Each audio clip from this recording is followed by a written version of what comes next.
We are live after that great performance we just put in. Chelsea 3, Wolves 0. Welcome to Uncle Jesters Presents 3 Yanks and a Brit. Right now, it's just a single Yank because I guess nobody can tell time. So we're rolling solo until the rest of the guys show up. But let me know in the comments what you thought about the game. Look, early review, I thought everybody was absolutely brilliant. There's nobody I can say had a poor game or below average game. Everybody was at least average or better. And we saw some performances that were needed, actually. Mason Mount, 2 assists. First game, I thought he played like Mason Mount, or what everybody tells me Mason Mount is. So credit to him for for having 2 assists. Havertz got on the score sheet again with a nice header to open up the scoring at 1-0. And of course, the second goal comes from Christian Pulisic, again from Mount. Nice 1-2 in the box, left-footed finish, and then what we've all been waiting to see, Armando Broja with his first Chelsea goal. The man is off the schneid. Hey, things are looking up. We all were sitting here. I have my chat group, and the lineup came out, and everybody was pissed. They were like, "What is this? Too much rotation. We can't take this lightly. It's Wolves. Ain't no thing but a chicken wing." It was easy peasy lemon squeezy. Whatever other euphemisms you want to use, it was easy. It wasn't difficult at all. It was almost a training session at some points in the match. So let's see what we had here. We had, well, that's not it. Statistics. 57% of the ball, 20 shots, 7 on target, 4 corners, 4 big chances, 3 big chances missed, 17 shots inside the box, 575 passes with an 88% completion rating. So, yeah, just total domination from the good guys in blue. Like I said, Mount probably had the most standout performance with a double assist. And he played well throughout his time on the pitch. So I've been harsh with Mount, but he's deserved it because he's been poor. And then that's all you can say. He's been poor this season. And when people start setting expectations as you're the glue, the minerals, the everything for this team, and you're not living up to that high standard, well, I'm sorry. I can't judge you based on a regular rotation player or a regular player in the squad. You're supposed to be the dude. So I don't want to hear, oh, well, you're in the mud because Mason Mount played well. Well, it's about freaking time. It's about freaking time that he shows up in a game this season. And you kind of saw it with the last game with Milan. He played a little bit better. I still thought that was a pretty average performance for him. But today he showed up. So you can give him credit. Johnny can lose another sock tonight, but it's all good. It's all love. We know what it is, and it is. Sorry about that. Getting messages. It's like people can't read a text or something. I don't know, but that was the panel, by the way. But yeah, so Mount gets his credit today. He gets his flowers, whatever you want to say, he gets them. Fine, great. Let's talk about some other performances. Christian Pulisic, second start of the year. He's now got 2 goal contributions, and had a beautiful left-footed goal, 1-2 with Mount. And he needed it. There's one of my guys. What's up, Josh? What's up, brother? How you doing? Hey, it's a shit lineup. 3-0 result. I know, man. What a shit lineup. I can't believe this. All this rotation. Oh, Hey, man, the boys were firing today. It was great. We were purely dominant. There's not much other way to put it. It was absolute dominance. yeah, and of course, everybody's reaction to the lineup. And look, we have to rotate. We've got just a congestion of, we're playing twice a week from here to the World Cup, and then most of our starting lineup goes to the World Cup and plays. Yep. You got to give these guys, bar a few of them, but for the majority of them, yeah, they're going to be there. Yep. So you have to give them. You got to give them a break, and tonight we were able to do that, and cruise. Put that bad boy on cruise control, autopilot. I don't know what happened there. I mean, you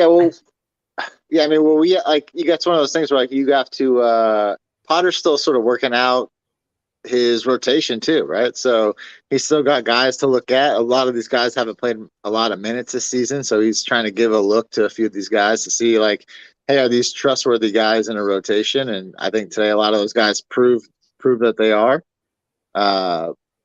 But yeah, like you said, the fixture congestion is just insane coming up, and you got to make sure that your best players are healthy for those crucial games. We get 3 points from Milan midweek.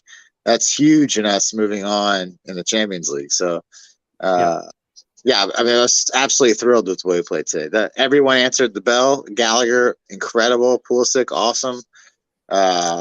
Ruben, another fantastic game. I think he came off because he'll absolutely be starting in the Milan game. Trevor Chaloba, this guy takes more stick than I don't know for what reason. I don't know. We've never lost the game when he started, so he was fantastic today. Him and Koulibaly were absolutely incredible in the middle. Cucurella, incredible shift today. Azpilicueta even was absolutely cooking in the first half up the right side. I mean, we just completely isolated their right side. And then of course you get the young guys on. Broja gets an absolutely beautiful goal. Oh, yeah. Great for his confidence. Not that he needed it. And Carney comes on, which everyone's been dying to see him. He comes on and makes a couple of beautiful drives with the ball. So just a little glimpse of what to look at. But yeah, awesome forever. Like I said before you came on, I said there's nobody that you can really look to and said they had a bad game. Everybody was on it. And so that to me, that shows that the players are buying into what Potter's saying, right? Yeah. That's when everybody's on, singing from the same hymnal and, playing this, on the same beat. It looks really good. It's when somebody's playing at a 5 and somebody's playing at a 3 where it looks all disjointed. We were cooking for everybody. It looked like there seemed to be a really, really nice pattern of play going on. Like in the beginning of the game for us, it was when we were in possession. It was pound the right side. It was Ruben. It was Asby. It was Gallagher. They were just hammering that right side, getting crosses into the box. In transition, it was a little bit more. Mount was very, very good today. 2 really nice assists. Did a nice job defensively, I thought, too, today. We seem to be working as a unit, which is, I think, what we've been lacking a little bit in the past was a bit of cohesiveness. But to me, everyone today, like you said, it's going to be. You're not going to hear anything negative from me. Kepa was awesome today too. The distribution was great. The awareness playing out from the back was great. He caught a couple of crosses. That's always, people like to get on him about that. I think he made maybe one save, 2 saves today, but he was very good again. We're cruising. We're sitting in 4th. I'm looking at the table right now. We're sitting in 4th. We have a game in hand on City. We haven't played City or Arsenal, and they really haven't played anybody either. So I'm excited. I think we can make a real push for this thing if we win our big games. It's everything's to play for still. Yeah, of course. Great comment here. Happy for Broja in his debut goal. Somebody's having an ID10T day. Yeah. That's a technical term we use in the IT industry, ID10T. Write it down, put it together. It spells something. Okay, if you don't know, you should. You're gonna have to go to the maybe popular Grand Potter or great Grand Potter. You're Yeah. gonna have to change this, brother. Tuchel's done moved on to retirement right now. Yeah. Yeah. No, I really listen. The last three games in particular, we have been so sharp, in mostly every phase of the game. So I think the guys are starting to maybe put together a little bit of what he's trying to put together. Yeah, I mean, to me today, obviously Cucurella, he just offers you an insane amount of flexibility defensively. So today, in times we were in a 4, in times we were in a 3 towards the end of the game there. When Reese came on, we shifted to a bit more of a 3. Yeah, just not going to get much complaint from me today. Everybody was awesome. And we do have a third member in here, the man, the myth, the legend, Mr. Winter Surfer. So I'm here. Yeah. He says he's ill, but I don't know if that's mentally or if that's physically. Well, a little bit of both, right? Pick your poison. Pretty much. A little bit. What do you think of? Give me some thoughts on the game. Okay, so sorry about this.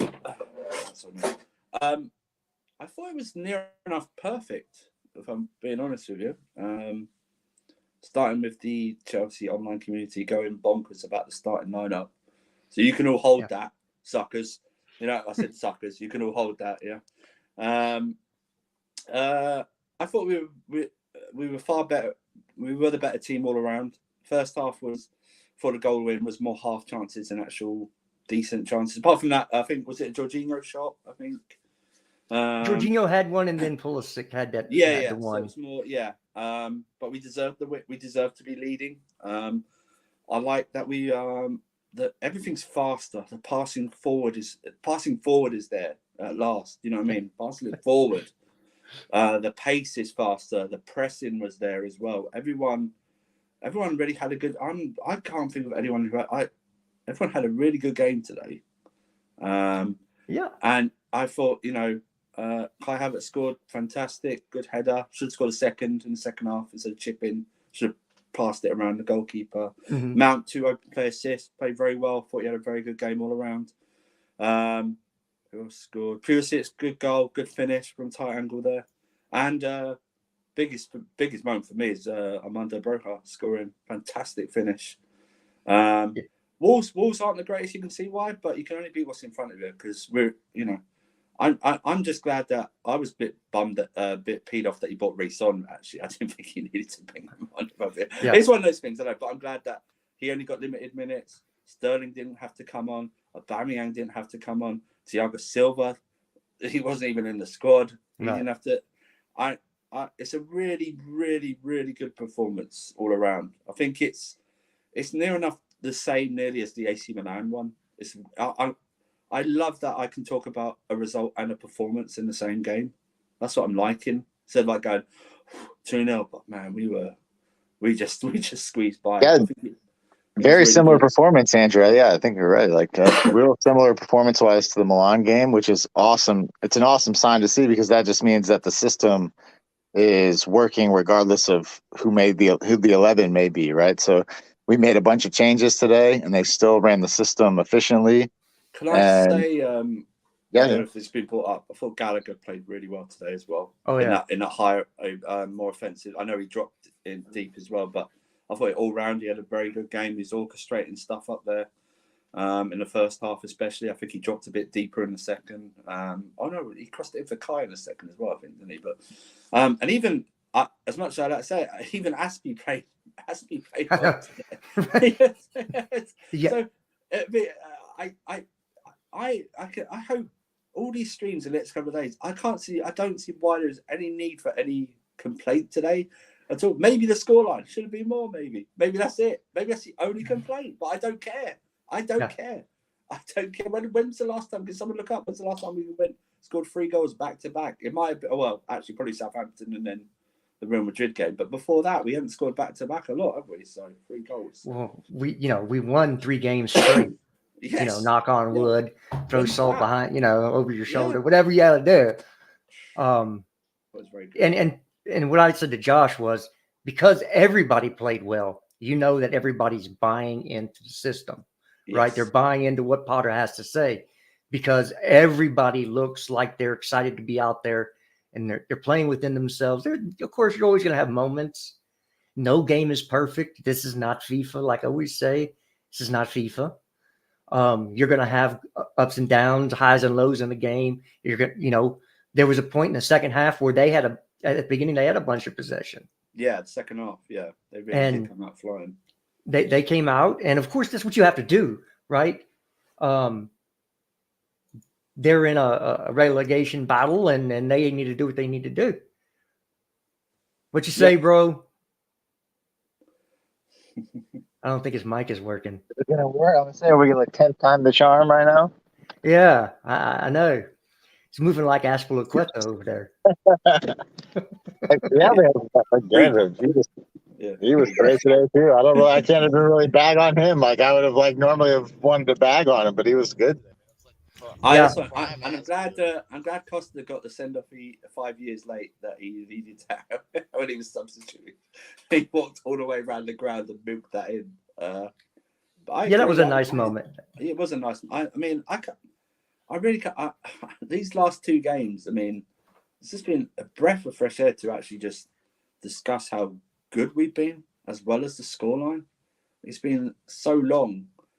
I'm probably exaggerating, but for me, it seemed to be so long that the result and the performance didn't match up. Do you know what I mean? It's just a nice bit. And you're right, Jester, because he made a lot of changes today. He made 7 changes today, right?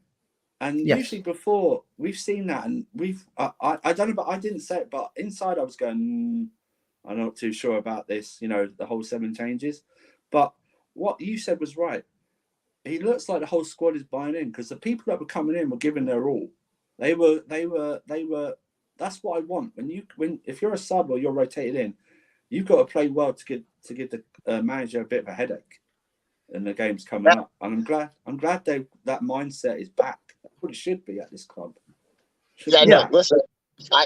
Sorry, go ahead, Jerry. Go ahead. No, go ahead. I haven't heard from you lately, so go ahead. Yeah, no, I completely agree. Like, this is the ultimate problem that you want everybody confident and firing, and when they play, they're scoring. So now you have a real headache about what to do with your team. I thought today, like, some guys, I understand what Andrew's saying. Like, Pulisic probably could have had a hat trick in the first half.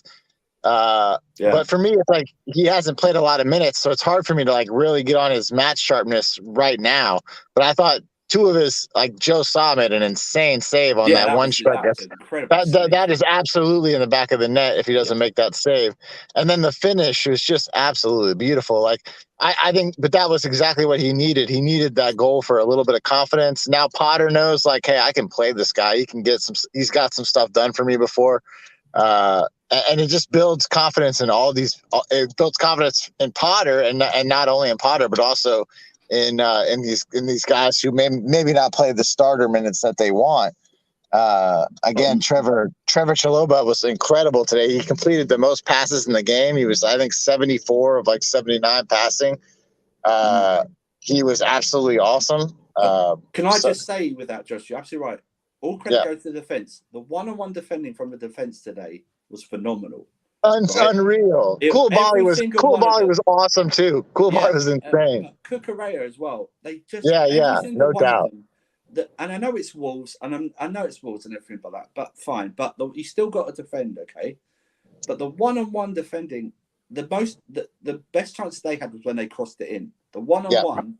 They couldn't do anything. It was phenomenal. That it was. You know what I love too, Andrew, was the team defending. So like you'd have a guy like Cucurella would stand him up, and then Connor would come over and take the ball off of him. Yeah. It was really, really good team defending today. It's good pace. It's good pace to the game. Like I said, I know it's trivial, but the passing forward, I mean, since Potter's come in, it's just exploded. No question. Kovacic, when Kovacic came on, he was awesome. Couple of fantastic passes forward, like one bad really, really good. he Yeah. did Yeah, have, whatever. Listen, I don't mind. Like if they're going forward, I don't mind Right. if there's a bad one or two here or there, man. Like because when the one does come off, it ends up in a goal, which is the ultimate endpoint. Listen, I'd rather them try it than be afraid to actually Right. do it. Yeah. No and doubt. it seems to be the biggest difference is Yeah. I don't think that Potter's drilling possession. Yeah. He's fine. Look, we had less possession than Milan did on Wednesday. So it's this we can play without the ball. And sometimes letting them play and open spaces up for you to then counterattack and exploit. Yeah. It's easier to score that way. Those are easy goals. Right? Today, we had a first half and where we did have the chances and some of finishing was quite terrible to start out. We could say that. There was some, one terrific save, maybe two terrific saves. The Jorginho shot was going to go into.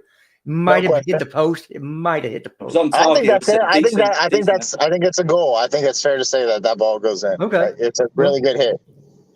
Other than that, I think some of the finishing was proper Chelsea there at the finishing, and then the Mount puts the ball in. Havertz header happens when you have a tall striker. Yeah. And we go 1-0 up, and that's the thing we're always looking for, is that first goal.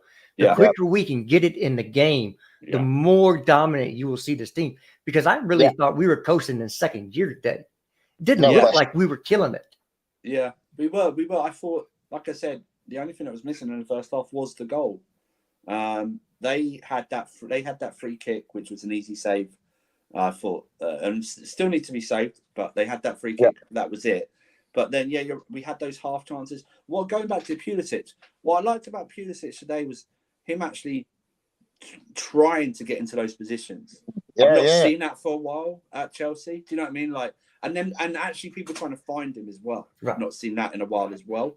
And that was the difference in the last of the Tuchel games and what we're seeing now. Hopefully it's a trend that continues. But that's what I like. There's people trying to find each other. There was movement in there. So I agree. And that's what I say, like with Christian, like, he missed some chances, but he was threatening the whole time. Like, so for me, that's all I can ask for. Like, to me, it's a little bit similar to Sterling in the fact that, like, Sterling, that he has his games where you're frustrated with him, where maybe he could have made a pass here or he could have shot the ball and you're like, damn. But then you're thinking in your head and you're like, well, at least he's like threatening, like he's really making it a problem for the defense, regardless if he scored or not. And eventually he gets his goal or his assist or something. But for me, that was the thing with Christian.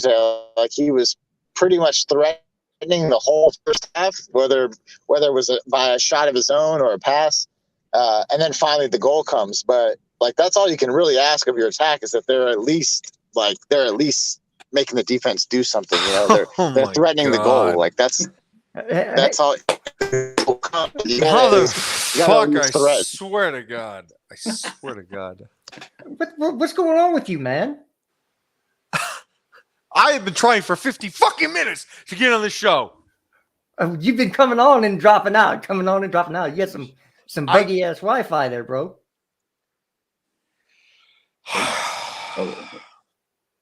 Okay, let's move on. So just to give y'all a peace of mind, I did age restrict the video. So if F-bombs need to come out, they can come out. You're such a wimp, dude. Oh, come on. So Surfer. Look, some people, Surfer was nice. He worked around an F-bomb. And because you go on somebody else's stream, you don't know. It's not my channel. Do you know what I mean? Right. It's not my house. What the fuck are we talking about here? This is our channel, and I will say fuck whenever I want. What are you talking about? Surfer's not the type of dude that will come into your house and drop a steamer into your broken. Buddy, I don't poop in people's houses. What are you talking about? Ryan will take a big old steamer on somebody's No. table. I am poop phobic. I will only poop in my house. Okay, shit break. Bazinga. By the way, American Pie, 1999. Not many people have seen that movie. It's amazing. I saw it at the movie theater. Oh, so did I. Even though I'm so much younger than you. All right. So, Josh. Thanks for that. That was an asshole thing to say. Josh, I have to ask you. That was fun. Conor Gallagher, he was so wanting. He tried so hard today, but it wasn't just errant effort. It was appropriate effort. He tried hard in the right ways, and he did it in the right places. And the guy fucking bossed it. He fucking bossed it, Josh. Yeah, he was absolutely awesome today, man. You're not gonna. I don't have anything ill to say of his game today, other than I wish he could have gotten a goal just for his effort. But he was awesome, man. But Josh, it's so important. But it's so important to like not just try hard, but to try appropriately hard. And it was just so appropriate in the manner of which he exuded his effort. I was so impressed. I think today with Gallagher, he showed both sides of his game. The first half, he was more attacking. Yeah. Second half, he dropped a little bit deeper, made it more of a, just. He showed he belongs. He showed he belongs to me. He was awesome today. I think what we've got to take is that everyone probably feels at the club now they've got a clean slate. It's a brand new beginning, and like I think Jester said at the start, it's like, we discussed it. People now coming on to being rotated in and putting in a performance, trying to give this manager a headache instead of like thinking, like say for Pulisic example, well, it doesn't really matter. No, it doesn't really matter what I do in this game. I'm not going to get picked in the next one or even on the bench or something like that. And it's like maybe I don't think he will get picked in the next game, but I bet he'll be on the bench at least. So it's just one of those. So. Well, if a goal is needed, maybe he's brought on because he's able to 5 subs to affect the game the way he is. Yeah, exactly. But that's what I like. I like the people coming in who you don't think are going to do well, and everyone does well. Like we said, that one-on-one defending today is Koulibaly. Another great game. Really great game by Koulibaly. And it's really good. I think that the managers are all different, and I can speak to this. Everybody's got a different personality, and you look at Graham Potter. I think he's just come in and he said, "I want to talk to everybody, and I want to hear what you have to say, and I want to hear your troubles, your goals, what you want out of this club, and where you see yourself." And I think that because he has done that, because he has been approachable as a manager, because he has not been acting like a manager, he's just been acting like a man. And because of his approachability, these guys have been able to be honest with him. And in that honesty, there's a comfortability to it. And you can just see it. You can just see it. It's all over on the pitch. These guys, they have belief in the guy because he has belief in them. Yeah, look, this is how I'll put some color commentary on that for you. It's it's like when you're going out with a woman the first time and you get a fart, but you can't let that fart out. Yeah. Because so you hold the fart in. Yeah. Until you get home. But it's like the team has let their fart out finally. Yeah, right? You could fart in front of him, bro. You could fart in front of him.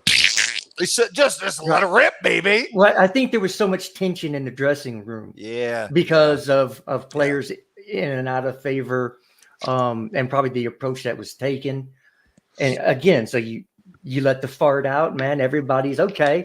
Now I'm going to have a chance to impress. And everybody's playing like, hey, if I play right, if I play to my standards, I'm going to get game time.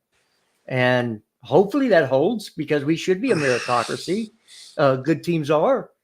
You can't just sit there and put. Yeah, but Jared, he's not. It's not like we're allowing them to walk over him because that's not the case at all. No. He has their respect, and they know if now it's a friend in the dressing room, but if you don't perform, you're just not going to play, and it's nothing personal. It is a meritocracy. I think that he has made it more about the football than about. I think Tuchel maybe was a little too negative.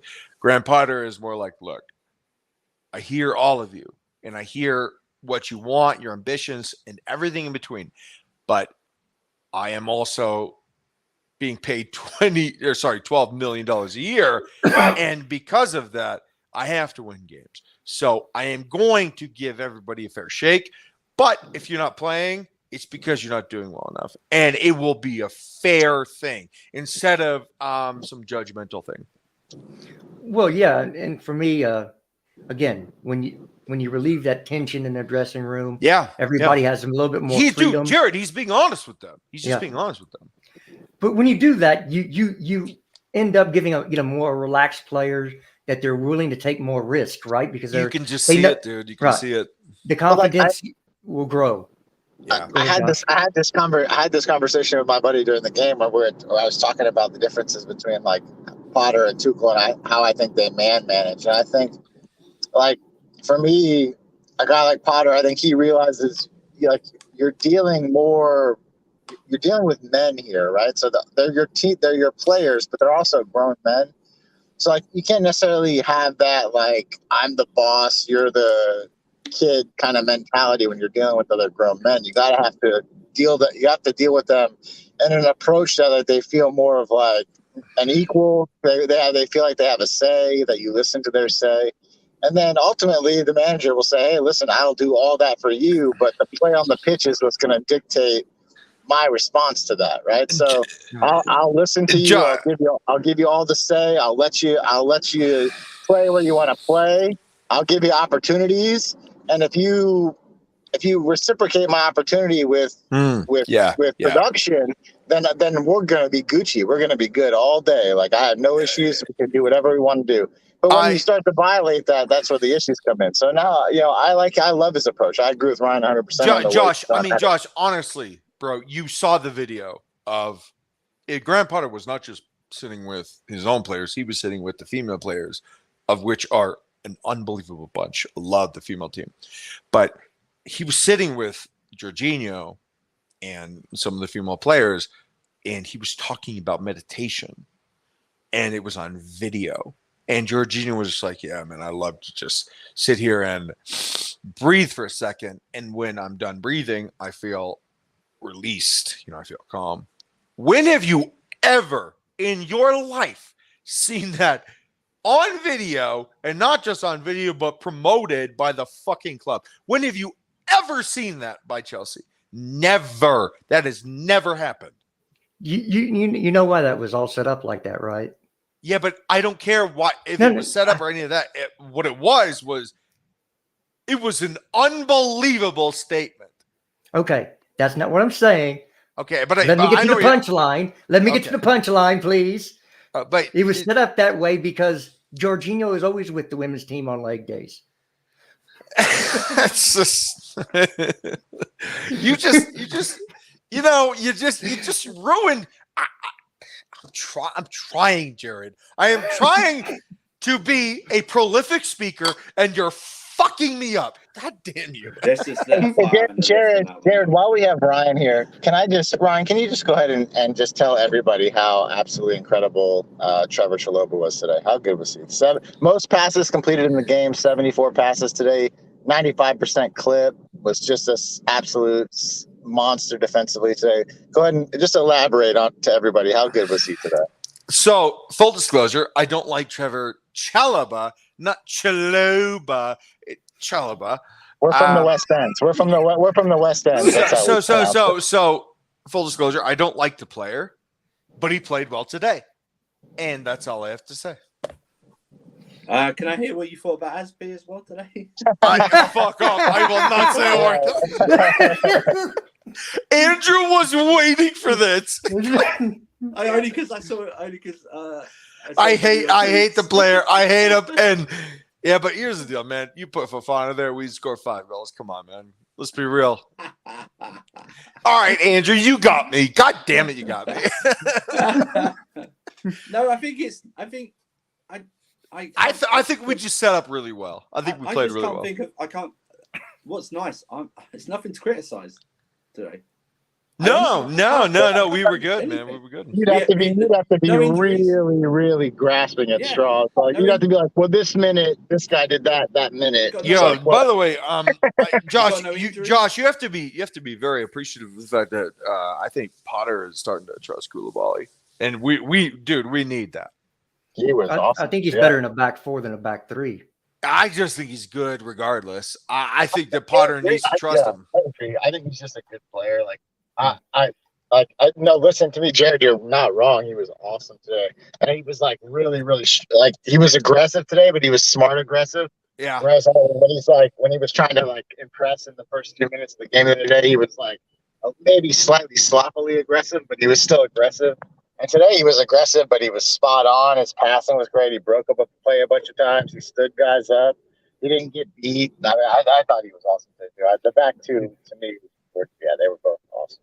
And what we might have seen today, because everyone was bitching about the starting lineup about not starting Broja. By the way, I was bitching. Yeah, I know you were. But I think we might have seen, very seminal moment today with him scoring that goal. And it wasn't like a tap in or anything like that, which still would have been good no matter what. But the way he took the ball on his left, drove, and then smashed it in with his right. We had three. Andrew, those were 3 world-class finishes today, all 3 of them. Even the header with Kai, it comes off the top of his head. That's a really tough shot to get off, and it drops it right in the back. All 3 goals to me today were just absolutely top class. Even Ziyech came on, and he didn't do anything bad. So I can't even rip on Ziyech. Yeah, he didn't put it into the stands. We got to find something. I don't think we just. Andrew, I think that the point is that everybody was so negative about how we started. I know we started bad. I know we did. But at the same time, we're not in a bad position in UCL. We're not in a bad position in any of the cup games, and we're not in a bad position in the league. We played so bad. Yeah. And yet we're still okay. And I just sit here thinking, we have got a ton of good players. Yeah. What if we actually start fucking playing well? What happens then? And guess what? It started against the Italian champions on Wednesday, and it continued today. And it's like, yeah, guess what, dude? We actually don't suck. We were just playing bad, and we're still not in a bad place. So what happens if we start playing well, and we use every talent that we have, and we start having confidence, and we have a manager that says, hey, let's play more vertical. Let's play faster. Let's switch the ball faster. Let's be more progressive. Well, fuck me. We look great. And I am very disappointed in the people that wrote us off because it's not smart to do that this early. Well, that was feelings over facts. So, you know what I mean? It's just stupid. Andrew, Yeah, it's just stupid. It's People call me an asshole online, and I'm like, no, I just don't respect people that are so hasty. Yeah, I think you'd have to give it time. I mean, what, we're 4th in the table, played 8 games. We are 7 points adrift to City. We've played a game more. If we were to win that game, we'd only go 4 points behind them. And what's the problem, dude? 1 or 2 bad games from everybody up top. We're in this, and by the way, we're clicking, which is a bad thing for everybody else. Yeah, and it's, again, you want to build to a crescendo, and you want that to come at the right time. Yes. I think Arsenal is, they started out like us last year. They're going to come out the gates until all these games catch up to them, and they have a thin squad, and they're going to fall back because they just can't keep up. When players get tired, they make mistakes. Their mentality goes, and you'll see them drop off. I'm not worried about that. But back to the point is, you want to build. We're still not playing great football. We're playing good football. Yeah. But you can see that there's room to improve, and we haven't seen us really click. Like it's so dominating that you just sit there with your mouth, Agape is the word. Agape is the word. You're right. Thank you, Mr. Thesaurus. But I mean, come on. I know, but again, it's one of those things that you will see happen with this team, and if we come together at the right time, you know, City's going to be a juggernaut all year because they have Kevin De Bruyne until they're not. No. Until they're not. Okay, they might have if Kevin De Bruyne gets hurt or Haaland goes down. By the way, both those stumble. things, Jared, both those things, and I hate to cut you off. I apologize, but I do have to say they are injury prone. Both those players. They are. I actually predict that Haaland will go down at some point this year. It's just going to happen. He's been injured the last 2 years. You just go on. When I say this, it's based off he's been injured the last 2 years for a significant amount of time. So, but they're still going to be a juggernaut. Again, I think Arsenal will fall away just because of the fixture congestion and the lack of depth in the squad. You know, an injury here and there, and they're going, oh shit. And then we win our game in hand, Jared. We're only 4 points back of City, so yeah. I mean, we haven't played them yet either. That's 6 points there in itself. So, well, again, I'm not coming out and saying, hey, look, we're going to do it this year. It's going to be. This team has a chance to do something special. The ingredients are there to make a great cake. You just got to look at the basics. I just think that I always say this to people this season, our league position is not going to be determined by the 2 games with Man City. It's just not. It's the other sides who we draw against, who we lose 1-0 or 2-1 to, like early in the season, like the games against Southampton, games against Leeds. Stuff like that. Those are the games that, like today would have been the optimum of what we've done over the last 18 months. So where we play well one game and then we come back to Stamford Bridge and then we hold. Remember last season we were 2-0 up against this lot. And we drew. When's the last time we saw back-to-back 3-0s, man? I don't know, bro. I feel like it's been a long time since we had back-to-back 3-0s. I don't think we've won 3 straight home games in the league for like I think 19-20 season I was reading. So. That's in Frank. So we've just got to improve with the games where we're supposed to do well in, where we're supposed, and we get more points from that. You know, go ahead, Andrew. Sorry about that. I think City are the juggernaut. I know what you're saying about injuries and stuff like that. I don't know if that'll happen, but hopefully not. I don't want to see any players get injured, but you know, it's like it might happen. But I just think that. If we can just get those results against the teams we're supposed to, leave up the top 6, whatever, in the lottery, but the rest of the games where we're supposed to win and should do well, then I think you know we can finish as high as possible and concentrate in the European Cup. So there's this misnomer that Chelsea doesn't create chances. I think we created more chances today than any game I've seen in a long time. 20 shots. I mean, what are we fucking talking about? That is such a misnomer. That is something that someone said and everybody appropriated it. Saying, oh, we don't create chances. Bull fucking shit, we don't create chances. Even Aspie created like 10 chances and he sucks. How the fuck can you say that we don't create chances? We do. And we scored 3 goals again today. So, look, end of the day, these guys are believing in themselves. And we did not start our best lineup. Let's be real. That was not our best lineup. And we still smashed. So it's impressive. And I think a lot of it comes just down to attitude and mentality. Oh, absolutely. And to build on a theme that I've been on for this entire season, Jorginho. Let's take a guess. What was his passage percentage today? How many did he complete? Again? Was it 70s No. Again? What was it? 93%. Okay. You could tell that he had a good game because he had a shot. He actually had a very, very nice shot. But I think he was playing a little bit. It seemed like he was playing a little bit more forward. Was he not? He looked more further up. Yeah. Yeah. It was almost like Ruben. Ruben almost was the last guy back. Dude, that's sort of the flexibility that Ruben provides you, though, right? He gives you a little bit of, because he's so big and plays with such like physicality, and he's really on the ball. Like he allows that other midfielder to play a bit more free. By the way, can I just say Wolves should have had a player sent off? I can't remember who it was. Yeah, that's a kick out. That's a kick out for sure. Yeah, It was Matthias Nunes. Yeah, Nunes. By the Nunes way, side note, I would love that player on this team. Yeah, he's awesome. He's good. He's good. He's really good. But yeah, absolutely, that should have been looked at as. I know they said I think they did look at it and they were like, Yeah. He should at least got a yellow card. I just look, guys. Yeah, but they won't I just review don't want yellows. That's the problem, Jesse. They only review reds. I don't want reds on. I want to see a full game. Maybe it's the purist of me. I just want to see a full game. I think they were 3-0 down anyway, so they probably put lean in. Look, it should have been at least a yellow.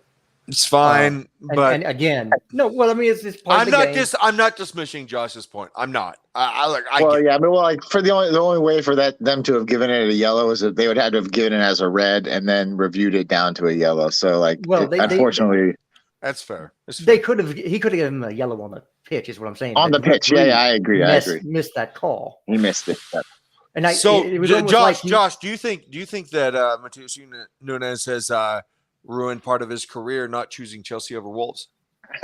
I don't know. I can't be honest that we even offered for him, to be perfectly fair with you. But I think we offered maybe something that was lower than the club he was. I think it was Sporting. I think it was lower than they were willing to accept. But I think we did offer. He certainly was linked with us. So whether that was agent talk or what, it's hard to tell. But I did like the player. I think he's a good, solid player. But he was outmanned today in the midfield, unfortunately, by 100% Chelsea. 100%. And I just feel like because I like the player, and sometimes I look at players that make bad decisions, and it's not a money thing because we would have paid him more money. I just don't. I don't get it. Me too. There's two of them in the Barcelona lineup, Rafinha and De Jong. I thought they both made poor decisions, but it is what it is. I think he only went to Wolves for just over 40 million. So our price was probably above that. That's why he probably didn't. Yeah, I just don't because he could be so good in our structure, but whatever. I do want to shout out one Wolves player. Look, the dude is on the backside of his career. Awesome today. What a reception, man. I'm not talking about Diego. I'm not talking about Diego Costa. I hate Diego Costa. I'm talking about João Martino. Oh, Jared, okay. Yeah.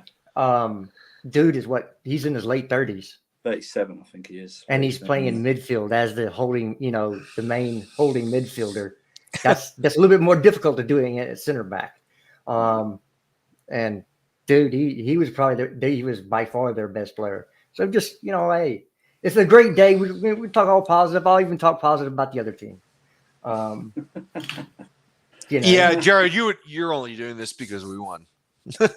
Let's be very clear. No, absolutely. Because I'm gonna stay positive today. You're not gonna get me down, hey, man. buddy. There's nothing to be negative about. And Andrew was totally right. I can't look, and I'm not a pessimist at all. I'm not a cynical dude. Oh shit. I'm very, very pleased with what Potter's doing. I just am. And I think that a lot of it has to do with attitude. I mean, Andrew, call me an optimist, dude, but attitude is so fucking important. You have to want to do this shit. Even if you're getting paid $150,000 a week, you have to want to do it. You're right. I was saying to the guys before he came on, I was saying like even Pulisic looked good goal. Good goal. Not just the goal, just his overall like movement. Even the guys were trying to find him, which is a lot different than what they've been doing previously. Yeah, it's just a lot more vertical passing, dude. Yes, it's a lot more. It was a lot more. I understand. That's what I was saying. It was like what you want. That's the attitude you want from the guys who know they've been rotated in because you've got a big game coming up on Tuesday. Do you know what I mean? So some more positivity. It looks like that Fikayo Tomori has put Milan up 1-0 right before the halftime against Juventus. I don't care. So he is playing in the correct league because you saw what happened when he actually played against us. I knew that there was a hidden dig. There was a hidden dig. And shout out to Bayer Leverkusen scoring 4 goals today, which Callum Hudson-Odoi was a part of none of them. This guy. Xabi Alonso managing them now. See, the funny thing is that Jared is meaner than people think. Yeah, well, that's why I've been divorced twice. Bazinga! Well, I had the same thought, Jerry. My buddy looked at me, he's like, "Oh shit, Leverkusen won 4-0. Check and see what happened." I looked, I was like, "Oh man, you're gonna be sadly disappointed at 4 goals. My man had hand in 0 of them, unfortunately." He had 0 many. Yeah. Hey, Andrew. Yeah. Kepa's going to be the guy going forward, isn't he? I don't know, and I don't care at the moment. Yes, you do. Yes, you do. You care. You care. You know, right think now, that- keepers are guys you always play the hot hand, man. You have to. You have to play the hot hand. No, what I'm saying is, you're probably right. You know what? I just do it now to wind up the Kepa. I can't. I've got to think of a name for them because I did the mountain. Oh no, it's the cabal. It's the Kepa cabal. Cabal. It's just like when the other night it was like, oh yeah, he did, yeah, but Kepa's passing rate was 57%. He was 22 of 20. He was 22 of 25 passing, by the way, today, 88%. Yes, that's off the charts for a keeper. He's becoming the guy that we actually bought. I mean, come on. I still think overall, we need a better goalkeeper overall. Well, sure. At the moment, I'm quite willing to change my mind if I see consistent performances. He's playing for the Chicago Fire right now. I think we linked during the week to the Porto goalie, was it, or something like that? No. We're gonna. So I think is Chicago Fire in the. I mean, our RSL has to win tomorrow to get into the playoffs. But yeah, I mean, in a couple of weeks, Gabby is gonna come to Chelsea, so we're gonna be able to see what's what. But the Mendy thing, Jared, I can't believe it. He was called a racist for this. Is so fucking ridiculous. Jared called this. He called this, and props to you, you fucking Texan heck. I can't believe you called this, but you were so right. You were right. Last year he was on this a little bit towards the end of the year when we were leaking goals. Like every game, we were leaking a goal or two. I just buddy, you got to call a spade sometimes, brother. Hey, yeah. Well, we have the head Kepa stan in chat right now. Good shout out to Matt. Oh, the minerals. But people hate to admit Matt might have been right a little bit so far this year. I love Australian Matt. Matt is the best. The problem with Matt, he takes it too far and it becomes creepy. I don't give a fuck. He's young, Andrew. He's young, but I still love the minerals. So for me, I played keeper through youth, into high school, and my sophomore year, I made second team all district, facing about 30 shots on goal a game. It was quite funny, but I actually was trained in a. Harry Kane just scored. I was actually trained by Jared. I'll be back in 50 minutes. I'll be back. Sure.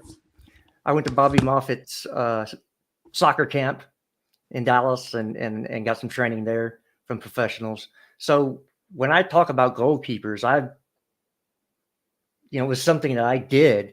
And when you do something for a long enough period of time, you kind of get some insight on how the position should be played and what you notice when things are off, when things are wrong. And so it's not, whoever puts on a Chelsea shirt, you want them to play well, because that obviously means we're going to win. Right. So I didn't want Mendy to be bad, but I just saw things in his game that made me stop and go, okay, I understand why he was out of the football. I understand why he never played at this level. And the more shots with any goalkeeper, even Oblak over the last couple of years has leaked more goals, because the more shots you face and the higher quality shots you face from professional players, the more goals you're going to let in. It's just the way it is. And Kepa got, part of it was him mentally, and some of it his physical size. But our defense under Lampard was awful. And it's not always the amount of shots. Sometimes it's where the shots are taken. And if you're shooting from inside the box as a free man, you're going to score a lot of goals. You're going to get a lot of goals scored against you. And I think And that sometimes, Jared, sometimes long balls are just bangers too. It's hard to get. They're hard to stop. If someone hits it right, it's not like they're hitting it right at them. Sometimes if the ball's up in the upper 90, like it's really hard to get to. I just right now, as we sit here on October the 8th, I still think there's a better goalkeeper out there overall. oh Like, no doubt. Yeah, I don't disagree. I don't disagree. That's what I would want. I think with Dean, like I said to you, if we splice them both together, they'd make a very good, decent goalkeeper. Yeah. Do you know what I mean? That's the problem. Right. But he's got, like you're saying, you got the jersey, next man up. Do you know what I mean? Let's go. It's fine. Can I be honest with you guys? I don't want my goalkeeper to be busy. That means that our defending is not that good. Right. Right. I'd rather him have 0 saves and that, and just be kicking it. That's all I want. And today was sort of like that, really. Yeah, bar one. The free kick was a nice save. Free kick. That was it. Hey, look, it had to be saved. It was going to go in. Had to be saved. You're absolutely right. Had to be saved. He came out on. Was it Podence? He came out on Yes, or Guayas? Came out 2 or 3 times and collected the ball. It was really close. And he was offside. He was offside anyway. But they call him off. Yep. But the he fact couldn't that he be a got second there. late because if it wasn't offside and he was a second late, that could have Red been card. a red card or something like that. Yeah. So he chose to do that, which is absolutely fine. If listen, like I said, I let it roll. I don't, I'm not here to. I don't want any Chelsea player to do badly. It's just mad that you'll probably find some fans that do want players to do badly because of these stupid player stands. But if Kepa's injured or does a few mistakes and Mendy comes in and does well, it's just at the moment both of them just do not. I'm not comfortable 100% with both of them. Do you know what I mean? I can't say that. Previously, before Kepa started playing, when the ball was played back to Mendy, my stomach would go. I understand that. I understand that. I mean, it was bad. It was like, oh, please don't pass it to him. Please don't. I don't get that anymore. At least I can say I don't get that anymore. And all I'm waiting for is, I'm like, please nobody take a long shot. You switch him up. It's like, don't play the ball back to that keeper, and please don't have somebody have a freaking maniac long shot today. I will wait. I will wait and give Mendy the benefit of the doubt a little bit and wait and see how he looks under Potter too, because I don't think he's really had much of a chance under Potter to play the position. So I'll give him a few opportunities too to see how he does distributing the ball in this system. But yeah, for me right now, you play the hot hand when you're trying to play a keeper. You got to play the guy who's playing well. So I think he stays in that job. Exactly. Well, I mean, bar from the talent that they have and the things they're good at, bar Kepa being Lampard Kepa, I think that you won't see Mendy come back because there's number one, there's no reason to. Kepa's not done anything wrong. Number two, that's fair. What he does better than Mendy, I think, is pretty well highly prized by the manager, because he had Sanchez at Brighton, who is pretty good with his feet, and I think that if you can hit some balls from the keeper, one pass off that maybe, and then you're in on goal, that gives you a whole another way to cut open a defense, and I think that. Or that Kepa is so much better. Listen, I'm just fine with him just kicking it. It's so like I'm just wherever it goes. I mean, at least it's away. It's away. Well, he was 4 out of 7. Mindy wasn't doing that sometimes. No, exactly, he was 4 out of 7 on long balls today too. So he was putting some accuracy on his long ball, right? Like he was. This whole thing, my goalkeeper. I don't really like this, like playing out from the back sometimes with goalkeepers because I think you can get to. I just rather have to. Do you know what? I don't care who's up there. I'm just getting it away. I'm just. Picking that ball up. It goes just go like that. Just get it out. Just boot it. You're old school. Boot it and chase.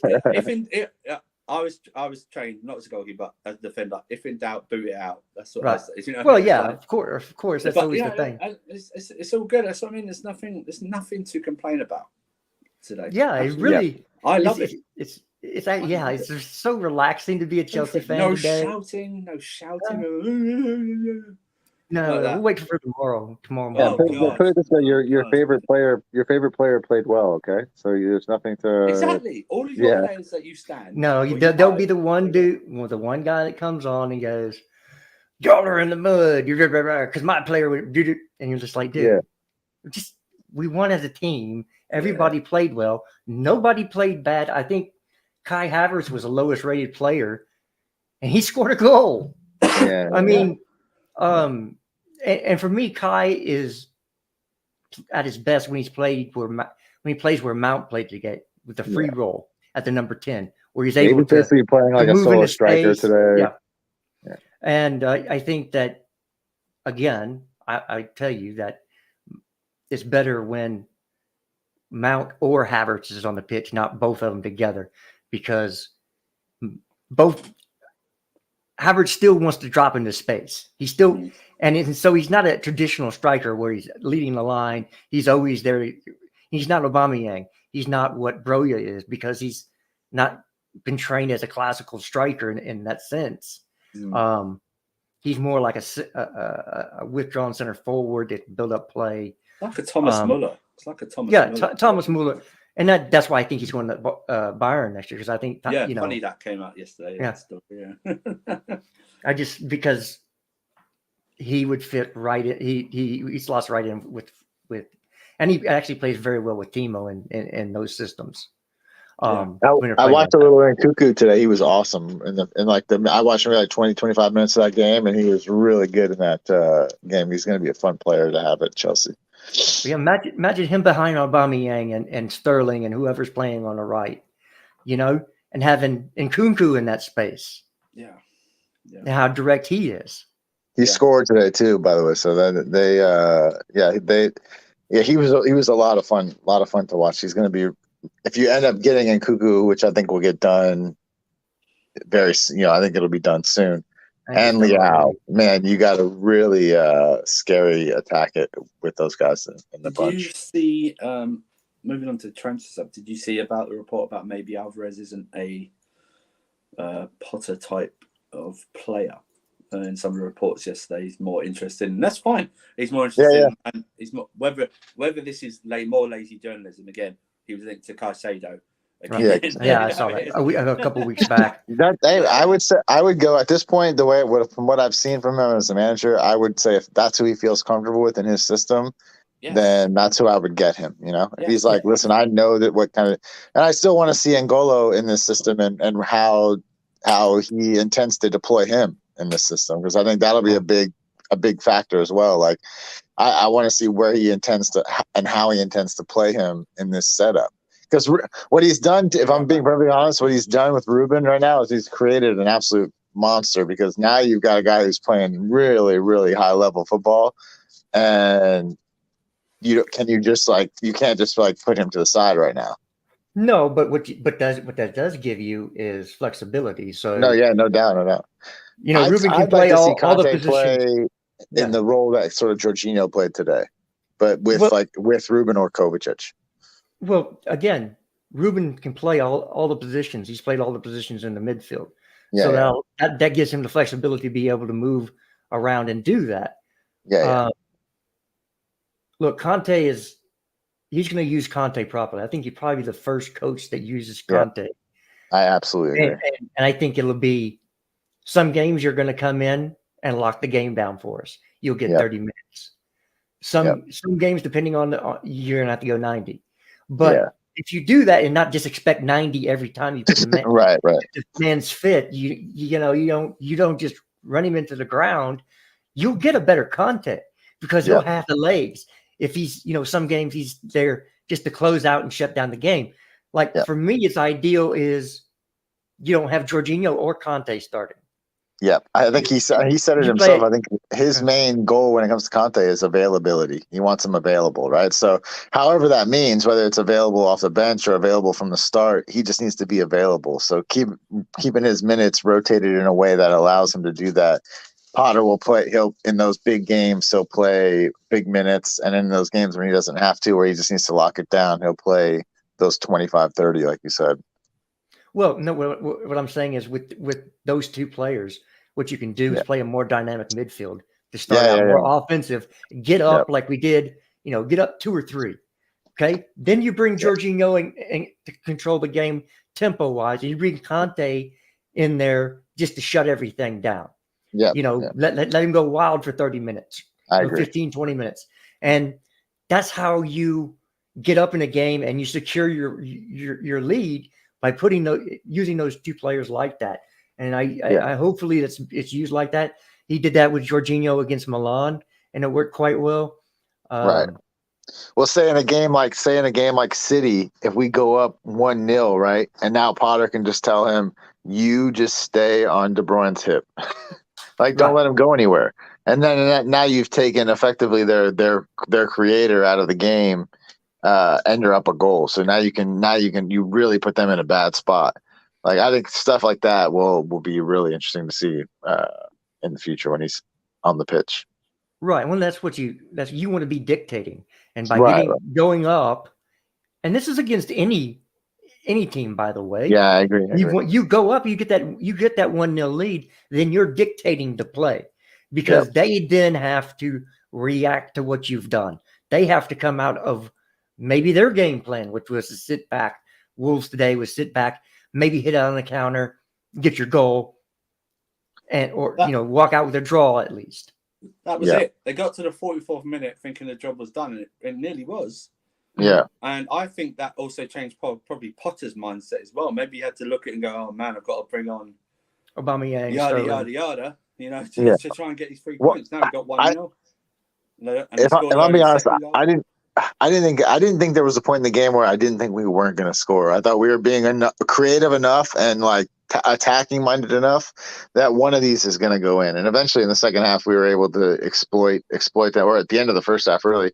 But then more in the second half, be able to exploit them a little bit and then get some top finishes. But I thought we were doing enough, like in the past, in this kind of game where it was a 0-0 and maybe that team pips a goal, like we weren't even really looking threatening, and that was the problem. It's like we're not even looking like we're in a position to do anything. Whereas today, I was like, we're dominating them offensively. One of these just has to go in, kind of thing, and that's more where you want to be in that style of game, I guess.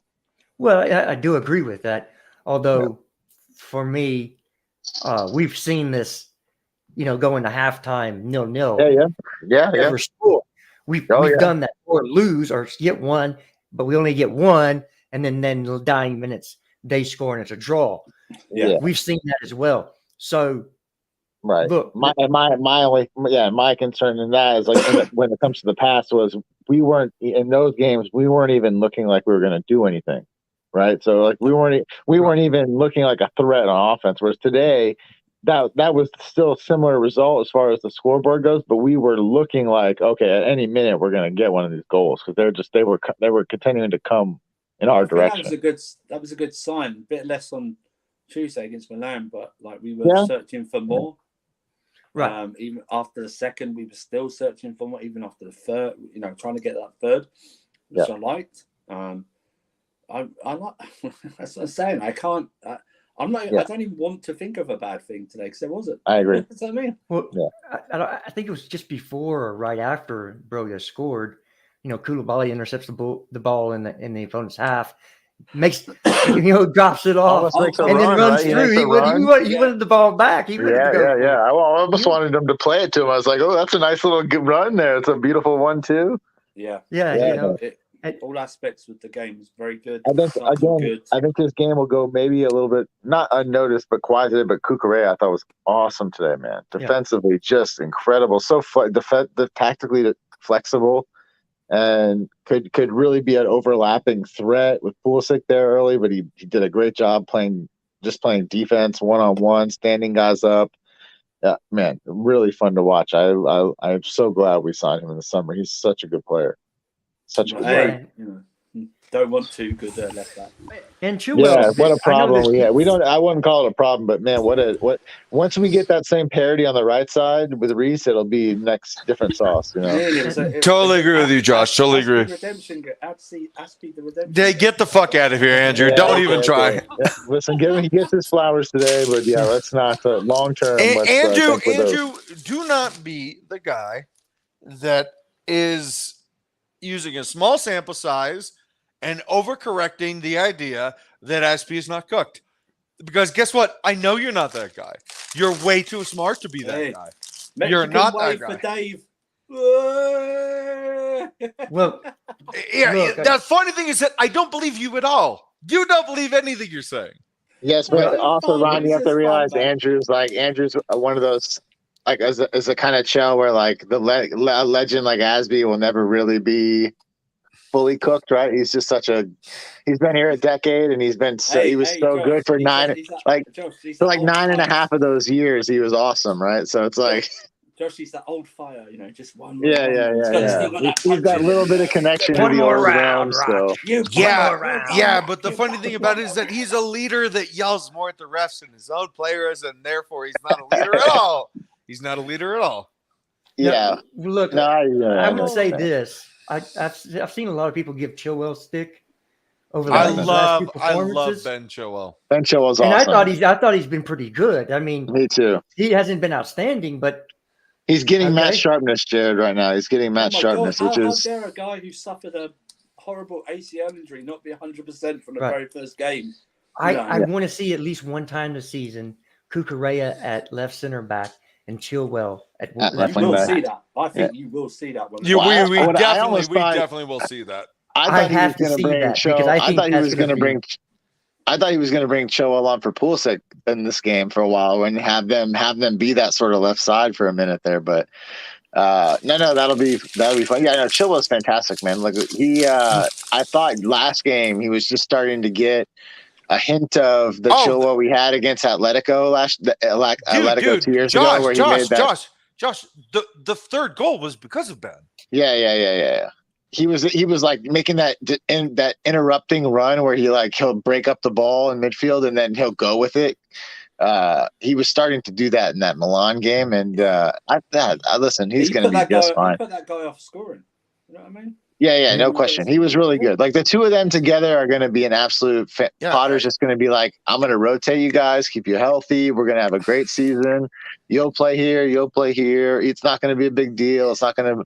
They'll both play minutes, big minutes. Andrew, this is such a ridiculous thing in the UK where they want to create a story that's not a story at all. I don't see a problem. You have two great players in a position, and one of these guys, actually, honestly, both of these guys can play the other position as well. I don't see a problem here, Andrew. I don't either. It's really weird. So you'll get this. You get this thing. Oh, we can have one player, but we need bullshit, dude. Man City has two players for every position. Why can't we? Why can't we? That's what I keep saying. They have two players for every position. Well, you need one. You need two for every, don't you? Really? Well, we do need a right back. I don't know if one's coming in. Yeah, that's going to be the problem. Like that, it's not really a problem as long as Reece stays healthy. But the problem is you want to keep Reece healthy, so you need that similar parity on the right side that you have on the left, where you can just whoever you put in there, you feel just as confident as you do with Reece in there. By the way, Josh, good luck. Because replicating listen, I'm not saying you're not going to get two best right backs in the world. You're not going to get two of those. But like, I also want to commend Potter from resisting putting Kante even on the bench. Yes. Yeah, he's doing a great job. He said as much on Friday. He said, "Listen, what I want long term for N'Golo is availability. So we'll do whatever we have to do to make sure he's healthy, so that we can play him every week." I forgot. You know what? Hey, quit sniffing the sofa, bro. I am not sniffing I thought he was the sofa. Going to be on the what bench. I am doing is I am saying I don't think Potter wants him. Cocaine is good. No, I'm breathing in like in a dramatic fashion. What I'm saying, I don't do coke. I don't do anything. I don't do drugs. I'm a clean man, but I'm just an enthusiastic man. So people accuse me of doing these things. What I'm saying is that I don't think Potter wants Kante. I don't think he wants him. I think he'd be crazy not to. Come on. I would think he would be crazy if he did want him. Do you know though who made his debut today from the bench? Yeah, Carney, man, that was cool to see. Carney. Hey, and he made that was brother. a beautiful little run he made there where he laid the ball to Kukurea. That was fun. I was hoping he would get something out of that. He's a unit. Yeah, he's big. Andrew is speaking about this British meme about this fucking guy. Look at this unit. And well, it was the same with Rafael Leao. I didn't. Yeah. I watched him in the Italian league, where he doesn't on the screen. He doesn't look. Maybe it's because all the Italian guys are like. Dude, Rafa is 6'2". He is 6'2". He's a tank. He's an absolute yeah. tank. I mean, these guys talk about Mbappe fast. Like Mbappe is fast. Sure, Mbappe is 5'9". He's an inch shorter than I am, dude. Yeah, He also looks like a Teenage Mutant Ninja Turtle. Yeah, but by the way, that is very factual. That is very factual. But Rafael Leao is 6'2". He's probably the fastest player in the world. He's one of them. He's up there. And what I really liked about he is. By the way, this is a real possibility, Andrew. A real possibility. Yeah. What I liked about him was like when I watched him play, I had to, like Milan wanted him. Milan wanted him. Yeah, he's great. He's great. Yeah. Milan wanted him just to get the ball, so he was having to play so deep just to be able to get on the ball. But when I was thinking about him, was like when he plays for us, he's going to be way more advanced. Obviously, we have the ball more. He's going to be in a position where, like, once he gets it, he's already in a position to attack, which is like. I was just salivating over it's gonna. I really hope that Todd gets that done. And the one thing I wanted to talk to Jared about was. When I was watching Leao play, the only thing that I was thinking about was Reece James and Wesley Fofana for 10 years. That partnership, which they both want. If they're together for 10 years, good luck, dude. Good luck on that side. Honestly.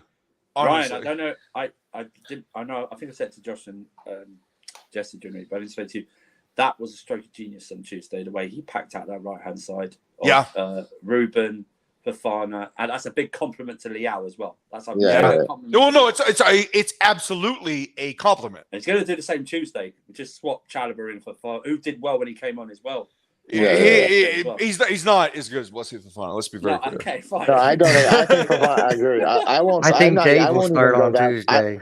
Listen, I won't even go. I won't go that far, but I will say parts of his game are absolutely elite as far as defending goes. The thing that I'm just saying, and this is complimenting Andrew and what he said, is that look, Reece James for me, he's not just the best right back in the world. I think he's actually one of the best players in the world. I adore him. I'm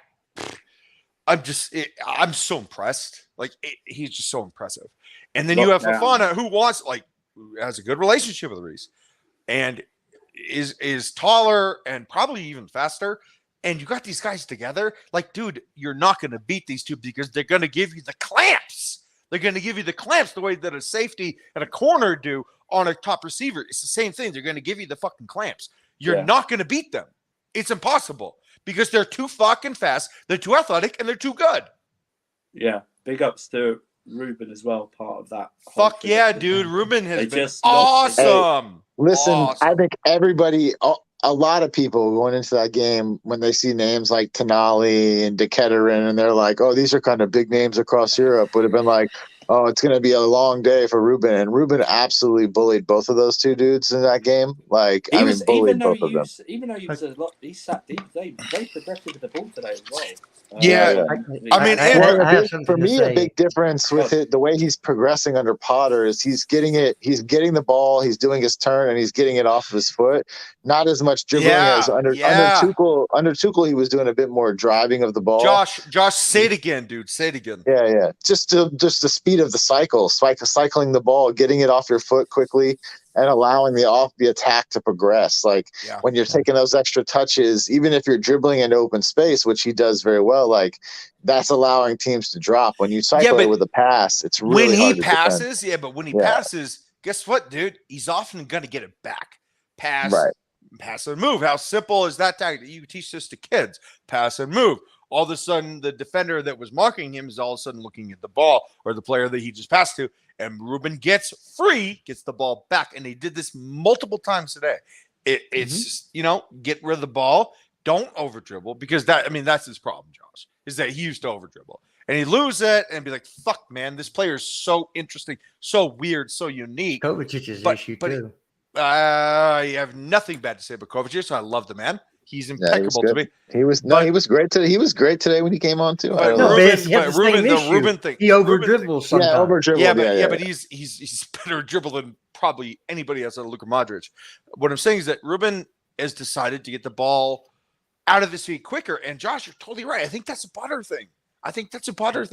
Yeah. Just told him to cycle. Like, listen, like you're gonna get it back. It's not like you don't have to worry about like not if you don't dribble it, I'm never gonna touch it again. It's like play it wide, get back into the space, get it back. Then you move. You just continue to move the ball forward, and then you have what happens today, whereas he got in the box a couple times and he made some really nice one-touch turns and was able to get like Mount in behind a few times and even Asby a few times was able to get in behind him, overlapping to get some crosses in. And I thought today he did a really great job of that. That's why he came off when he came off. It's because he'll be starting also in Milan midweek. Hey, I just wanted to thank Andrew. At least I have one panelist who's not an absolute simp. I think Ryan wants to have Reece James's kids, and I think Josh wants to have our Ruben's kids. I think they just dropped the soap in the shower time over here. The love fest. What the hell? Jared, let me be very clear. About this. I was on the Reece James kick in 2020, so fuck all of you. You guys like him now. I liked him then. Suck a butt. A big old fat juicy butt. You included, Jared. Dickhead. You gotta spice it up just a little bit, man. I got a little bit. This is spicy. Yeah, baby. Spicy wings in there once in a while. No. Look. I'm cool that Reece James is now getting recognition, but dude, he's always been this good. It's just now everybody loves him, and I love it too because he fucking deserves it. He's awesome. The reason that there's so much hype now is, and it's elevated, is because of the World Cup, and I think that it's a no-brainer for Gareth. He has to do this. You know what's going to hurt is Pulisic going up against Reece James. He's just not going to beat him. He's just not going to beat him. Well, you say that. I'm sure they have fun in training. You know, the reason Reece James is so good is because he plays up against some players that are very good with the ball at their feet, and he gets to go against that every day in training. It's going to make you. It's good, you know. 100%, Jared. It's a great point. It's a great point. He also on the pitch plays with guys who are capable of playing 1-2s with him quickly, playing patterns of play with him where he can overlap. And yeah. I mean, listen, Chelsea has that's why I laugh when people's reaction to the lineup, because my main thing is this is a really deep football team. There's a lot of talented guys who play for this football team, and so as Potter's still figuring out which guys he can rely on rotationally, this is part of that process. Is you got to rotate sometimes just to see. Hey, Josh, I want to ask you about Conor Gallagher. You know, playing a player out of position, D mid. You know, when he was playing with Tuchel, and look, I'm not anti-Tuchel. I loved him. I love Tuchel, but you know, playing the two, you know, holding meds where they're responsible for all the possession and they're receiving the ball from the outside backs and the center backs. It's hard to be good at this. I know because I was good at this. And, you know, you've got pressure 360 degrees. You have pressure all the time when you're receiving the ball and everybody's pressing you. And I just don't think Conor Gallagher was very good at playing D-mid. But if you play him in the position that he is good at, where he was one of the 10 best players last year in the entire league for Crystal Palace, when you play him in this position, it's not just that he feels comfortable. I also feel like he feels inspired because he's like, this guy is playing me in the position that I'm supposed to be playing in. The coach, trust me, I am going to give extra effort. And Josh, motherfucker, did give extra effort today. He really did. Listen, I said it a little bit earlier. I thought the only issue with his game today is I wish he was able to get a goal just for how good he played, because he did everything else, I think, at an elite level today. He was defensively sound. He was tracking back. He was double teaming guys, taking the ball off their feet. He was dribbling well, passing well, moving well in the box. Like, man, I don't think he for me, put a foot wrong today. I wish he but- could have gotten one end product just to say he did it, but he was awesome. Yeah, but absolutely awesome. but Josh, the funny thing is that defensive mid, he's not like the greatest passer, but a lot of passing comes with confidence. And if he's playing attacking mid, his passes today they were on point because I think he was just confident. Yeah, and I think too, like positionally where he is, like I think a little bit if he plays deeper when you're passing, it's a different style of passing that you have to do. It most certainly is because you're passing to different players. Right, no question. And so when he's able to play a little bit more forward like he was today, he's able to play quick stuff. He's able to like pass and go. Like him and Mount had some nice interchange. Him and Mount had maybe the interchange of the season up the sideline, like up the right side. I think it might have been in the beginning of the second half where they were just like 1-2ing back and forth, like basically all the way up the pitch. That was really fun to watch. He was really good. He's playing with confidence. I'll give Potter credit because he said it in his press conference Friday. He was talking about Chalo, but I think he just meant in general. He was saying like this is the kind of guy that he's the way he trains. He trains so good. When you put him in, he does the job that you ask. Like he's like those are the guys that I'm going to reward with minutes. So that's why I figured Chalo would start today because he was basically saying like the way the dude just plays so good. He's just such a solid player and he does everything we ask. Like if I didn't reward him with minutes, what kind of manager do I look like? Like I'm basically just asking you to go out there. Well, he would be a liar, right? Right. So he's showing that. I think he showed that with Gallagher. I think he's shown that with Chalo. Like if you do what we ask you and you play, I'll play you. So those guys, they made some really tough decisions for Potter. I'm going to shoot off now, fellas. I've got a stream on Casual FC, but thank you for inviting me on again. I really appreciate it. So thanks for coming. Anytime. We'll see you later on, bro. Big up, Andrew. Bye. I guess Carlito went too. Yeah, Carlito Andrew must have hit X for both of them. He's like, if Andrew's not on, I don't want to be on. Screw those guys. Well, since it's just the Yank, let me just talk about the Yank for a second today because I thought he was really good, even in the first half. Like I think what people get so frustrated sometimes with him, and I think one of the things you had to take into consideration for this game is he really hasn't played many minutes this season. So some of those sharpness things that you'd want out of a guy who here we go again. Who's been playing like consistent minutes, like you didn't get that from him right away, but I think as he settled into the game, his touch, passing was fantastic again today. I think he only missed on like 2 passes. I don't know if you have the stat from his passing today, but I think he was in the high 90s today. 88%, I think. Yeah, the one shot that was saved by Josiah was a fantastic shot. It was a really great save.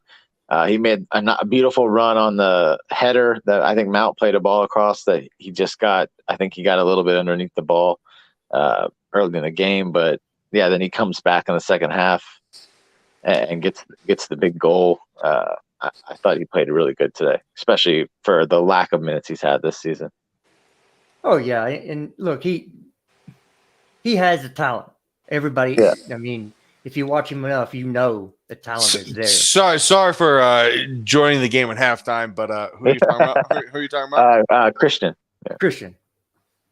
Oh, dude, his talent was never a question. It's the guy. It's not the player. It's the man. Yeah, it's the man. It's the man I have a problem with. It's not the player. I just think that given he brings something different to our squad, and yeah, I agree, man. I don't like how. I mean, this is such a cliche to say, but he is so online, and he is so public with his feelings. It's like, dude. Honestly, Potter loves that though. No. I'm sure Potter loves behind the scenes speaking. I do not agree that Potter would like someone that's so outspoken within the media because then you get Draymond Green. Look, Pulisic's quality as a player has never been in question. My issue with him is that I think he's a selfish person. Well, it's 2022. This is the me generation, as in selfie sticks. You know, I really wish Lewis didn't do that, by the way. I really do. I really wish that he would just watch the fucking game. Watch the fucking game, dude. Come on. oh no, I'm not talking about that. Yeah, but I am. I'll say this: Okay. what I do appreciate. I was that way about off. that, I was though, like, is, wait, like what? for somebody who isn't able to go to the games, like to get that sort of like in the pit view is entertaining to watch sometimes. Like it'd have been cool to see. It'd be cool to see the videos from Diego's thing today because I thought that was really cool. Maybe it's jealousy. Maybe I am susceptible to jealousy. Who knows? Yeah, I get what you're saying. Like I think you feel like maybe he's not paying attention if he's doing that. Like he's not. Right. Because I would never ever I would watch the game. Well, that was my experience. Like when I went to the Arsenal game this summer, like I thought I would film like maybe some during the game, but like I just found myself maybe because like as an American sports fan, like when you're at a game, you're trying to watch. Like I just found myself not reaching to film any of it really. But I think it's cool. It's still cool to see from a fan's perspective sometimes that sort of like in the pit view. I get it. Look, Josh, I'm not. By the way, I'm not shitting on Lewis. I fucking love Lewis. Yeah, but he gets people do give him shit for that, like at games sometimes. And I think that's a little bit unfair to like get on somebody for that. No, what I'm saying is that I would just love to watch. Yeah, I agree. It's just, right. But no, I get that he's actually like working when he's doing this. I get that, but and again, not shitting on Lewis because I'm gonna go on his call-in show tomorrow morning at 10 a.m. Like I love the guy, but I would just watch the fucking game. That's me. Maybe call me old school, 34 years old. Who knows? Yeah, I had a good zinger in there you missed. Yeah, I'm sure you've got multiple zingers for me, Jared. You always do. Darts today, man. I don't throw darts. You said you like to watch, and I said I hear that about you. Bazinga! That's a good one. That's a good one. That's a good one. No, look, I'm in a great mood today. It's just look. I gotta be honest with you. Jared. I love that Josh is on and has been on the entire time. Josh, we need you, bud. We need you, but no, I'm not even fucking around. Yeah. Well, I know these are the rare occasions though. But post games are like this is definitely the best time to be able to get on post. Look, I get you as a kid, I understand. Yeah, but we fucking need you because your input is important, and sometimes you and I disagree about 4-2-2-2-2-2 bullshit, but at the same time, we need you, bud, because you're a great contributor. Yeah, no, it's fun. No, these are always fun to do. They're, it's a good man of the match. Chat with. Put this on, Jared. Mr. HD says, Josh, my boy, who's your man of the match? Well, put it on. No. I actually think let Jared put it up. Let Jared put it up first. It's up. Yeah, no, Mr. AC is my guy. Unfortunately, he's an unfortunate Hurricane fan. Sadly, it's, oh Jesus Christ! Yeah, a Miami fan. Yeah, unfortunately. Oh wow! Yeah, Mario Cristobal. I thought the man of the match for me for his overall game today was Gallagher. Yeah. I think that's what I put my vote in for. But man, you could have picked anybody up front for me. I thought they were all good. Mount to assist was solid. Christian, a really nice goal and some really scary chances created off of some shots. Defensively, we were really good. But I thought Gallagher overall, I thought his game was the most impactful the way he played today. So I think he was my man of the match. Yeah. So for me, I loved Koulibaly today. I'm not gonna lie. Yeah, awesome. I think, and Josh, I need your perspective on this, but I feel like it was just a matter of time before Potter trusted him. Yeah, man. No, he was. I actually thought it was a little bit shocking that he didn't start that first Champions League match under Potter. That was my most surprising thing. Well, we were all upset about it, Yeah, but no, he was. He was awesome today again, man. The back two for me. I thought they were both top of the food chain today. The Koulibaly in particular, Loved his aggression. Love when he comes out to get the ball. Yeah. Passes the ball really well. 2-footed.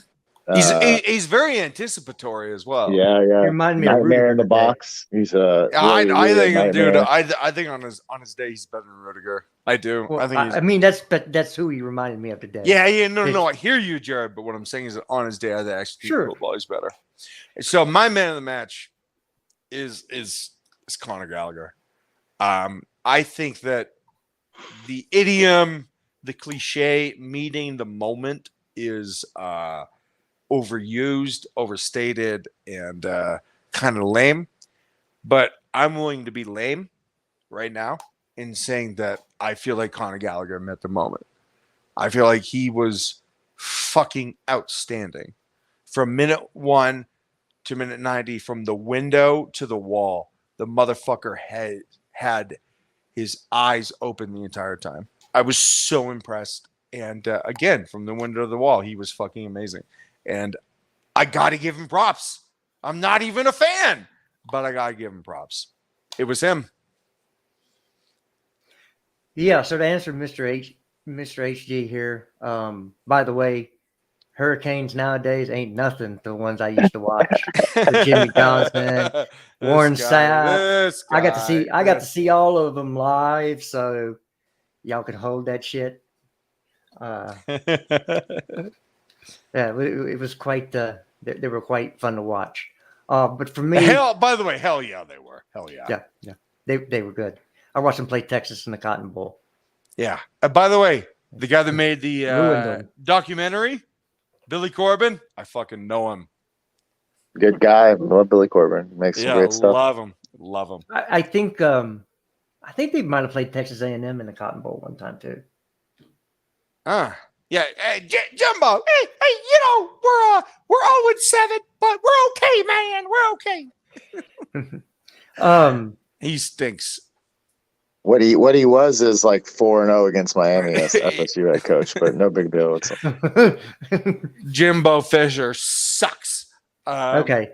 Go on. Back to your man of the match. Since I've been shitting in a shepherd's pie for the last couple of weeks, and I have been taking flunkies, I'm gonna give it to actual mount, not blonde mount. Shit. Yeah. I thought, fair. Look, he played very well. Yeah. Probably not to the intensity that Gallagher played with. I thought Gallagher probably was the most intense player on the pitch. Yeah, but no doubt about that. No doubt. But he had the opening assist, which was very important in the Kai Havertz. I don't know how much he meant that ball to go on Kai Havertz's head, but who cares? It worked.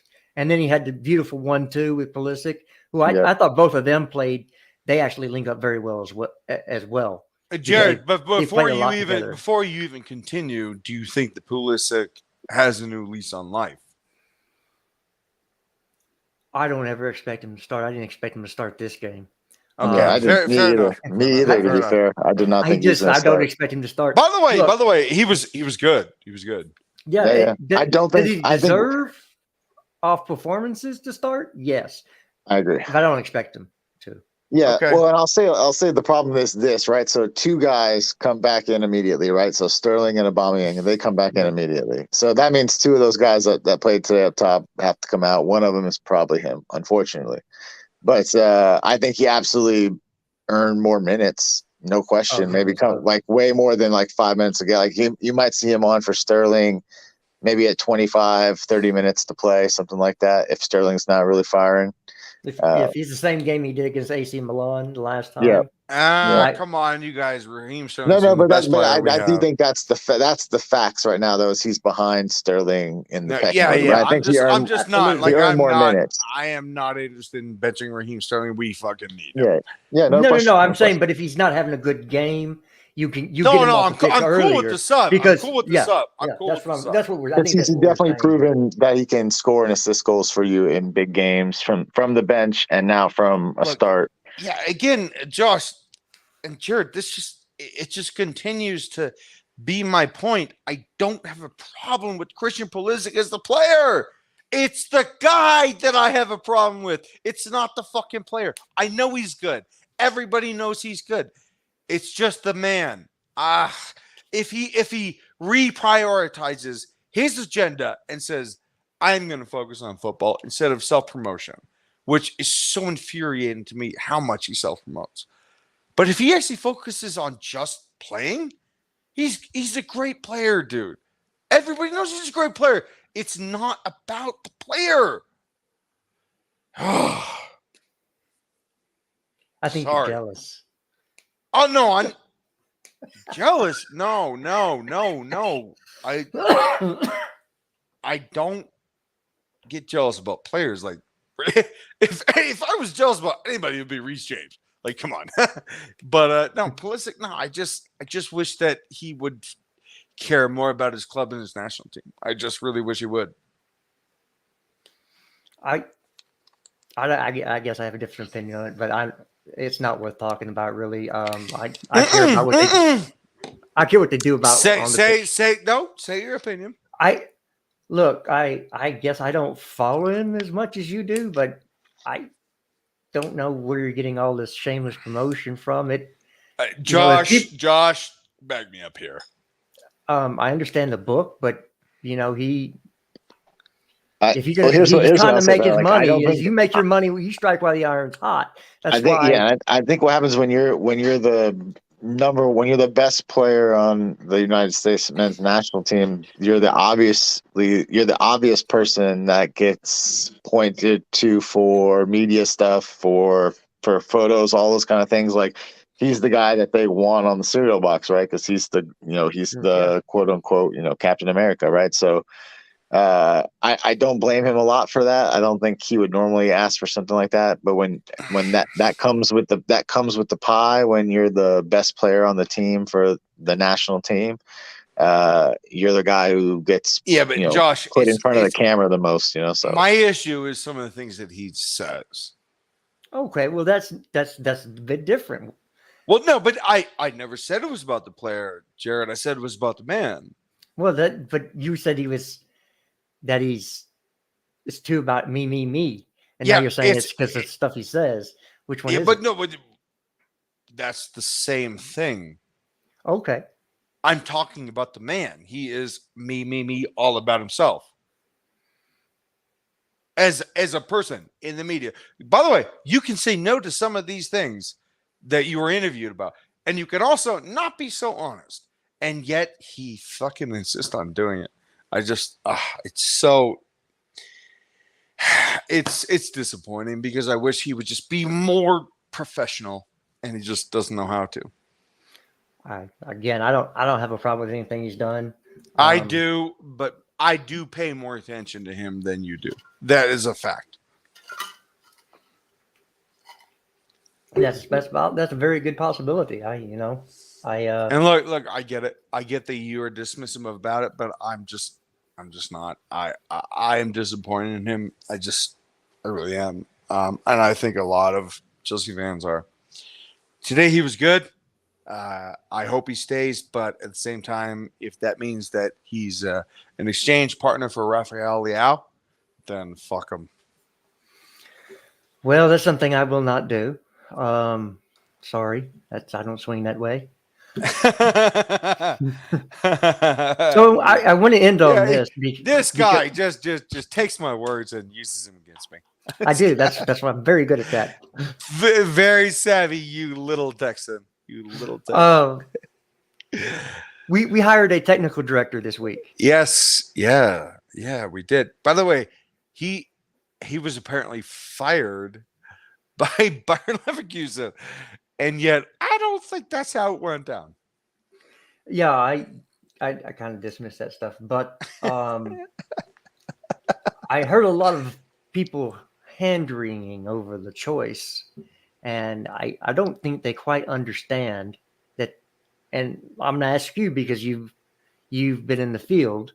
Yes. Am I correct in saying that the technical director is like a general manager? So it's a good question, and I'll tell you the answer. The technical director handles the staff. The coach is the ethos. So the ethos is like how are the training systems going to go? What are we trying to promote within each group? So you've got a bunch of different teams in the academy, and then you have the U18 team, and you have the U23 team, and then you have the first team. And the technical director is all about the staff and how everyone needs to be on the same page. So they're teaching the same things. That's the ethos, and that's the staff. As for the director of football is essentially the primitive way to say it is that he's head scout. The director of football is here to deal with future players and buying players and hiring people to scout players across all the world. The way that Man City did with Julian Alvarez, good player, Man City, good player, good scouting director.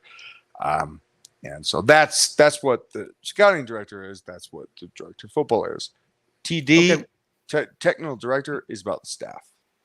Okay, well, I think from what I understand from what I've read is that he's going to be doing in the scouting as well. No, he is not. No, he is not. Okay, well, these are the things that are being said. What What I'm saying is that Chelsea also wants to hire a director of football. Michael Edwards. Perhaps. Well, that's what they're saying now, that they have a TD, and they might wait till the summertime to get the DOF in that they want. But right now, the DOF is Todd Bowley.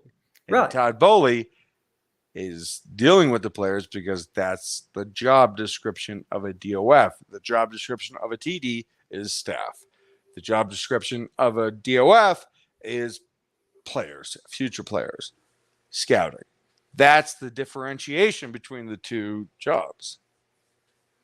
Okay, so he's going to be kind of a go-between between staff and upper management, right? The DOF, the technical director.